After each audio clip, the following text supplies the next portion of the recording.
Welcome to the Click, Brand and Beyond podcast. I am Nisha Prakash. And I am Anup Kurup. Let's discuss the campaigns, strategies and tactics that makes marketing effective for small businesses in India. We bring you the best practices to help you grow your brand and business using the latest tools and trends. Let's get started.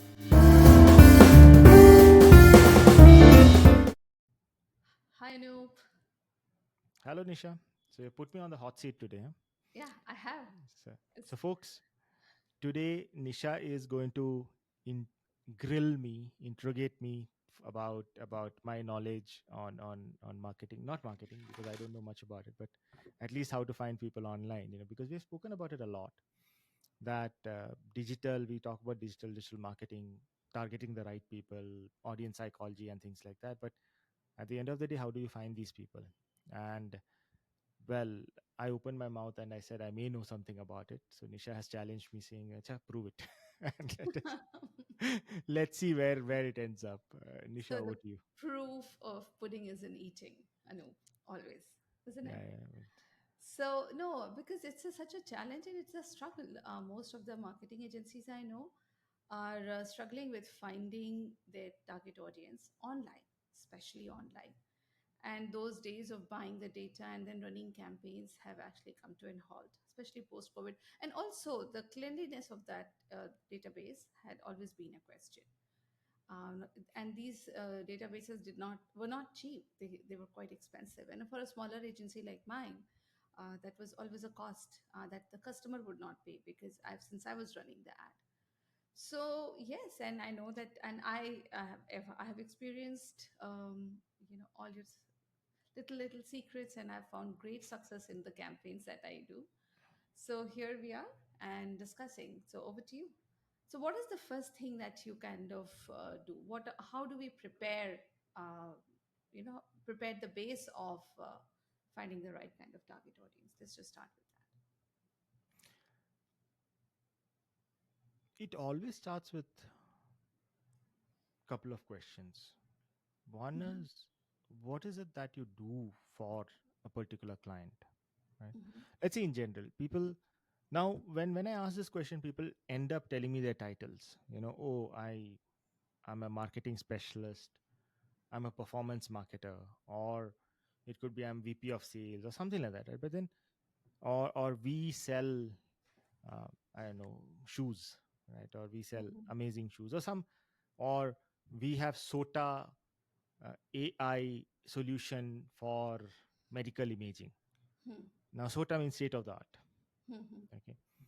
Now you're qualifying what you do, right? I mean, and it's an opinion you're giving. We are best in the market. We are the best. I did not ask that. My question is simply, what do you do for the client? And people typically end up telling me what activities they do, but they Hmm. don't tell me what outcome they get for the client. For example, performance marketing has zero meaning from a client's perspective till you Hmm. tell me what performance marketing actually means. Are you promising me revenue? Hmm. Now, the Absolutely. marketers, if Yeah. you ask, marketers will say 3x your revenue. Are you promising me 3x revenue? Are you focused on the money, or are you running ads? Be very clear about what you do. Right? The starting point is that, because if you want to find clients for yourself, you have to be very clear who will benefit from your service and what that benefit actually is. Let's take let's take an example, right? Let us say uh, you have something to sell to Instagram influencers. Hmm. Let's It's not a B2B example, it's a B2C example. B2C. Yep. Yep. Sorry, it's a B2B example because the influencer is a business and you are selling to the influencer. Now, naturally, they are on Instagram, right? That gets solved. But influencer is a very broad term. Hmm. Who? Yeah. Fashion, nutrition, fitness, books, dance. What type of influencer? Technology. So you need to have some sense of that, right? Okay, let us say you are trying to sell something to the nutritionists, and there are a lot of them on Instagram. Hmm. And my question would be, okay, you have identified your current clients are nutritionists. Your current clients are those. What are you selling to them? Right now, let us say you are selling to them a nutrition plan, or some kind of product for diabetics. Mhm. A lot of people have diabetes and sugar related problems, and you're selling a package sachet product, something, right, Mhm. which is a replacement product for diabetics, or let's say fresh juice solution for diabetes, or let us say it's a food supplement of some sort. Let's say some packet, you're selling them some packet, right? Now you're not selling it to the nutritionist. You are actually doing B2B2C. Mhm. And why am I ranting on about this? Identifying what you sell, who you sell it to, and what the benefit is very important. Now, your first campaign is going to be reaching out to all the nutritionists, influencers on Instagram, and asking them to sell your product through their channels. Mhm. So, the natural question is, what is this product? For the nutritionist, it's very important to know what is this product I'm going to sell and who I'm going to sell it to, right? My Mhm. customers, my fan following, will they really appreciate it? Second, what is in it for me as a nutritionist? When I get this deal with you, what is in it for me? Has to be very clear. Now, most int- and if you have certain a little bit of market intelligence, and this is very important, right? Sometimes people just come blindly and say, you know what, let us contact everybody who's VP of sales, right, and go and dump this new CRM on top on their heads. But what's your market intelligence telling you? What is your business experience telling you? What is your own gut feel and your experience telling you, right? Is that the right way to approach VP of sales? You have never worked with VP of sales, so you have no clue how they behave. Mhm. So go back to the drawing board, talk to two people. You can find two VP of sales in your network somehow, or even you can contact them on LinkedIn, and or you can go to a conference and talk to a couple of them. Set up an interview, have a chat, have a coffee chat if possible. Mhm. Try to learn more about your target audience. If you have zero market intelligence, if you have never picked up the phone or never had a chat with any of these people who are your intended target audience, your marketing campaign is going to fail, Mhm. Mhm. because you have zero market intelligence. You have zero sense of what is appropriate or not for that person. Right. let us assume Absolutely. let us assume you have had chats with nutritionists, you have had done your homework, you know what will sell with them, what they appreciate, etc. And let us assume one of the things is they have a paid sponsorship program. You pay them this much amount and they will promote your product, provided it meets their guarantees and criteria, and they will not get into trouble, and all the other good stuff, right? Great. After having done your homework, now you have arrived at, okay, I need to talk to these nutritionists, I need to find 30, 50 of them, and I need to ask them to sell my product. Challenge is, how do you find these people? Have I arrived at the right place? Mhm. Is that the right place to start at, Nisha? I think that's a good place to start. I'm assuming I- you have all the market intelligence, all the data, all the Yes. information. Now you want to find a list of people, right? Yes. So the preamble here was because I have dealt with so many people who have no market intelligence, no idea of how the market behaves or how their target audience behaves, and they just want to start a rough campaign, right? Hmm. There's Hmm. nothing called as rough campaign. You're going to spend money even in a rough campaign. Okay. Now, for example, you want this data. Your chat GPT can really help you. Mhm. Yeah. So let me share something here with the people, and unfortunately, people who are on audio only mode will not be able to see this. I'll try to narrate as much as possible. um, okay, on chat gpt, just open your chat gpt, and you can have this, what we call as a chat, right? So the Mhm. prompt here is, give me a boolean search to run on Google. The boolean string should get gmail.com for nutritionists, in quotes, right, from Yeah. Instagram. Mhm. Now I can further refine it saying in India, right? Right. Mhm. Let's assume Or in India India is in. not, yeah, in India is not a problem. I will, let's just do it globally.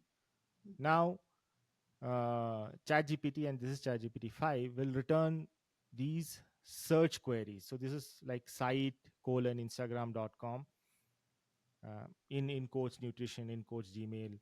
You can further complicate it by saying nutrition coach or nutritionist or nutrition. So you can have variations of the terminology. They are called Mhm. Boolean searches. If you want to go after people who are, let's say, fitness professionals and nutritionists, so fitness enthusiasts with nutrition in their bio, right? You can have more complicated search strings. So they have given multiple search strings here. Mhm. Now let me just run these one by one on, let's say, Google, and you will see. Here you go. I mean, I have run a search and I have got a lot of people. Now one thing you need to notice is, see, here you are seeing the gmail.com. The email ID shows up, right? Wherever they have, whoever has mentioned their email ID, it kind of shows up, right? Does this mean all of them are of interest to you? Maybe not. Again, right, this is going to be a broad campaign because you're going to reach out to hundreds of people. And now there are 10, 12 different pages listed here, right? And you can go Mhm. page by page. Do you have to manually resort to manually taking out each and every email ID? No, not really. All you have to do is just scrape this, Mhm. this entire thing, to throw it back into chat gpt, and not the same one, a different one, and ask it to Mhm. just fetch the name and email id and the instagram link, right? And it will do a good job of it. You will have to figure out the right prompt, play around a little bit with that. But different search strings will give you different results. That's what I wanted to emphasize here. Don't rely on just one search string and assume that it'll give you all the results. No, you're going to have to run multiple different types of search strings to get this type of results. Now, instead of gmail.com, you can also search yahoo.com, Microsoft, whatever. I mean, variations of all the email IDs, and you will get different lists. And this list you can just compile using ChatGPT again. So you'll get an Excel sheet or a CSV out of that, right? Mhm. And then, of course, you can start a email campaign using that. How? You can go to a tool like, let's say, Apollo, where you can get more data. This is again a database plus an email system. You can use things like, just use your Google Gmail, right? But send like 10 emails per day or something, because you're just testing it out. Otherwise, your Gmail will get banned. So, and there's a whole universe of things to do there on how to run campaigns, which probably is not within the scope of our current discussion. So Mhm. I'll let it be, right? But coming back, so that's one way. If you are just targeting nutritionists, that's one way of finding those people, right? Yeah. Yeah. um, was this a good tip? This was an amazing tip, and especially for the D2C, or say, for example, B2C clients. And it is right on the spot, and we can run multiple, we can, scrape multiple profiles and run multiple ad sets on each one of them, very specific, and then figure out which one works, which one doesn't. So there's so much one can do. How about B2B, Anup? That's where the things get tricky, because it seems like LinkedIn is the only option as of now. Not so No, not much. not not necessarily. I just showed you apollo.io, which is again a database of people. You can fetch the data using email IDs. Mm-hmm. Sorry, using just the first name, last name. You can also fetch the data just using company name, or Mm-hmm. let's say, industry. I want people in the nutrition industry, Hmm. CEOs of that title Hmm. search. So you Hmm. can, it's they have a lot of fields. You can just do the search and find data, but it's not free. Yeah, I was coming to It- that. So it's a It's paid about, platform, right? it's $50-$60 per month. $49 if you take a yearly plan. Okay. For Hmm. about 10,000 or 30,000 odd people you can fetch from there. But that's a good enough database for most people To begin with, to absolutely. begin with, right? So Apollo Hmm. also gives you data about their LinkedIn URL of these people if you want to do more research, right? Hmm. That's another way of doing it. Now, when it comes to B2B, for example, yes, you are right. The primary data set comes from LinkedIn. Hmm. we don't have too many other places to get data from. Apollo is one, and there are plenty of people, plenty of companies like Apollo, Mm-hmm. through which you can get data on a paid basis, right? If that is your Hmm. profession, let us say. But most people are not in the profession of data and email and all that, right? I mean, Hmm. they're running their own businesses. Yeah, yeah. So, uh, okay, let me just show you how to do this using LinkedIn, probably, right? Mm-hmm. And this can get very tricky and very complicated. LinkedIn also has a tool called Sales Navigator, right? Yes, And but that is expensive, no? Is there any other yeah, option? it's about $69-$70 per month, right? Mm-hmm. Again, but that's good for people who are in the business of sales and Business of marketing. sales. And Yeah. but if you're just a person, trying to figure out, let us say, um, okay, let us, you know, try Nutritionist. to find if we can get something called as nutritionist. Hmm. Yes, I see that. I see people with dietitian, nutritionist in their title, right? Mm-hmm. Mm-hmm. So if I just do a search on LinkedIn and click on people at the top, and people can follow along as I'm doing this, Mm-hmm. um, you will see this. You will see a lot of people are here, right? Hmm. And the observant will see that I also have a tool called Valexi on the right hand side. Right. Yeah. This is Good. a plugin. This is a plugin on LinkedIn. Okay. It's a paid tool, right? Mm-hmm. Mm-hmm. You also have free tools, but your LinkedIn account can get banned if you scrape too much data. Hmm. Hmm. Oh, yes. Therefore, it LinkedIn has all these, and they keep on limits. changing and sharpening their algorithms all Yeah. the time. So be careful. Don't randomly just, fetch hundreds and thousands of data points from LinkedIn. Yeah. Mm-hmm. A Mm-hmm. better way to do that is, filter it further. Let's say you have already searched for nutritionists. I can go to this thing and I can say, okay, I want people, let us say, um, in Bangalore, okay, Mm-hmm. typically in Bangalore. Mm-hmm. And I don't want, okay, their profile language is English, obviously. And Mm-hmm. yeah, let us leave it at that, right? Let us see what comes out of it. Mm-hmm. Now your search results will be much more refined, of course, right? It is still got 100 pages. 100 Yeah. pages is the limit, which is about 1,000 people per page, Hmm. 10 people, 10 people. right? Yeah. That is a large data set. Yes. Now you have to be smart about it and you have to narrow it down. How do you narrow it down, right? So it says chief. For example, I go to this lady's profile. It says, is she the founder of the company? Hmm. Yes, this is self-employed, right? So I got a hint that if somebody is mentioning self-employed in their profile, basically they are founders of companies or they are single person companies, right? Hmm. Hmm. So I'm looking for hints that can allow me to narrow it down. So I can go down here. I can say, okay, people who are self-employed. Let us see, where does that come?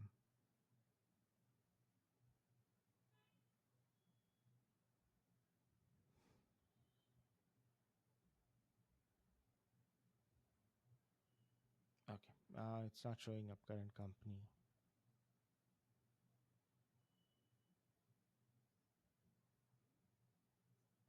Industry again. I can um, narrow it down by industry, fitness, Mhm. etc. Right? Writing, consulting, healthcare consulting, and consulting, because coaching, mentoring, and all these are other this thing, right? Okay, that's again narrowed it down further, right? So does this reduce? Yes, it's got Yeah, down to it 11, does. 11 now. right? Hmm. Which is about 100 people. Hmm. Now this 100 people is it good enough? Yeah, I believe it's a good enough set. I can use Valexi. I can use another tool called Phantom Buster, Mm-hmm. which basically asks you to log in using your LinkedIn account, and it will fetch the data. Again, Okay. similar to Valexi. Mm-hmm. Again, a paid tool.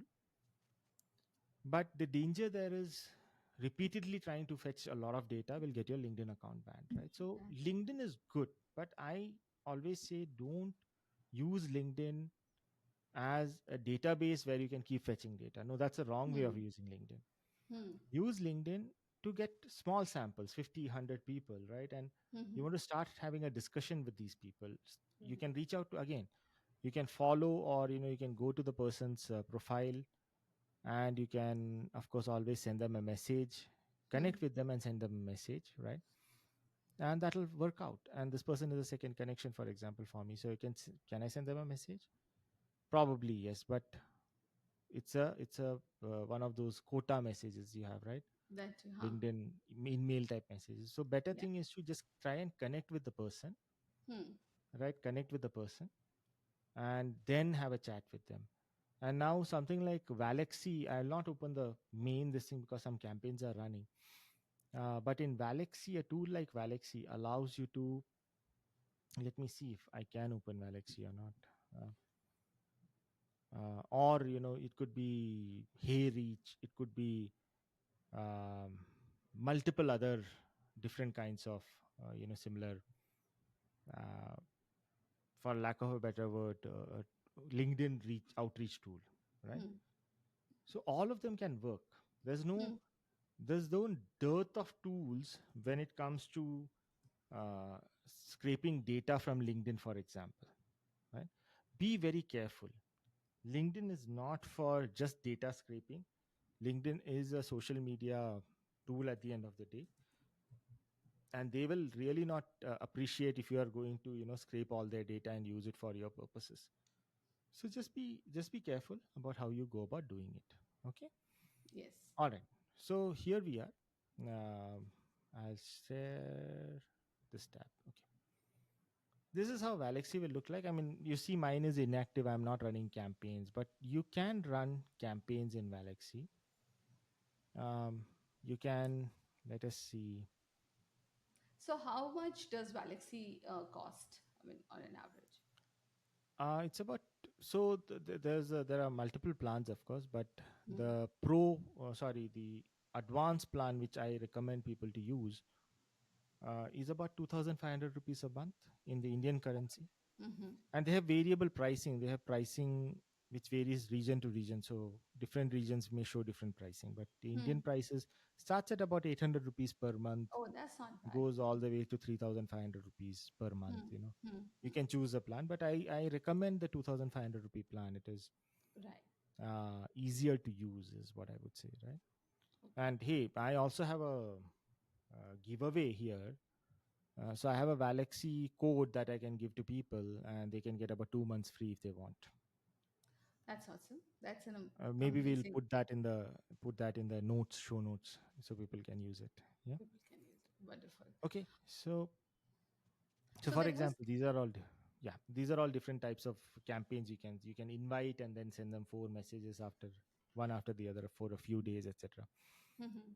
So yeah, that's a LinkedIn automation is also available for you to test some of these things out. Again, you don't use LinkedIn to do mass campaigns.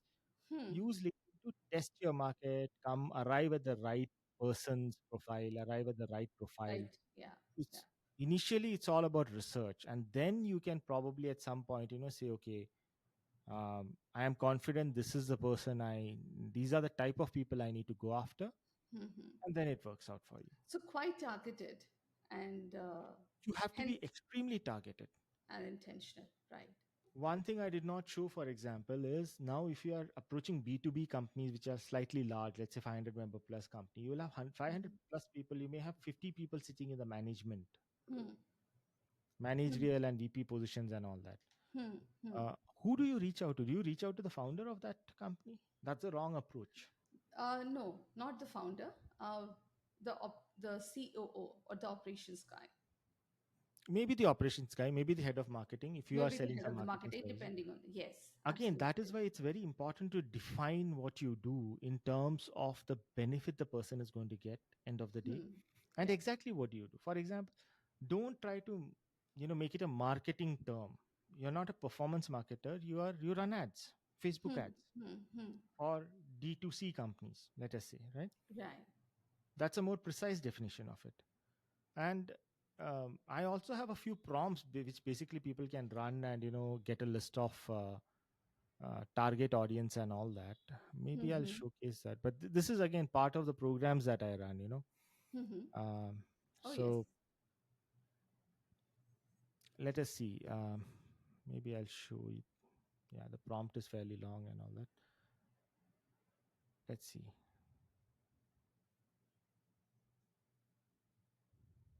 Yeah, here we go.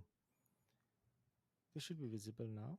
Yeah, it is. We can see this prompt is fairly large. It's a very long prompt, and it's got some very precise input criteria.